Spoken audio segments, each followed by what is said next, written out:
मतदानाला मी ज्या बूथवर जातो आहे अतिशय प्रतिसाद काँग्रेस पक्षाला व आमदार पंडितईला सोलापूर शहरामध्ये चांगला आहे। लोक बोलून दाखवले की 2 खासदार फेल गेलेले आहेत आणि कामाची हक्काची ताई व आपल्या सोलापूरची ताई आम्ही ताईलाच मतदान देणार आहे। उपऱ्या माणसाला या ठिकाणी मतदान मिळणार नाही अशी लोकांची भावना आहे।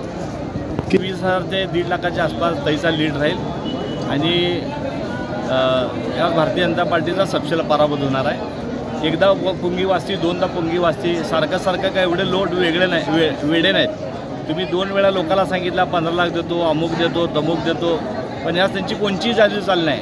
आणि काँग्रेससाठी महत्त्वाचं म्हणजे आज वोट कटिंग नाही आहे। भारतीय जनता पार्टीला वाटत होतं की MIMने उभा राहावं, भारतीय जनता पार्टीला वाटत होतं वंचितने उभा राहावं। हे सगळे वोट कटिंग नसल्यामुळं फाईट समोर असल्यामुळं फाईट इक्वल म्हणजे सेम उमेदवार कमी असल्यामुळं भारतीय जनता पार्टी विरुद्ध काँग्रेस आहे। त्यामुळं काँग्रेस ह्या ठिकाणी पुढे जाताना दिसत आहे। तर जाल त्या ठिकाणी लोक दिसत आहेत आणि स्वतःहून लोक ह्या ठिकाणी येत आहेत। इव्हन दलित मी आता भागामध्ये गेलो ते देखील आम्हाला मतं मिळत आहेत। सगळीकडेच मतदान ह्यावर चांगलं होत आहे।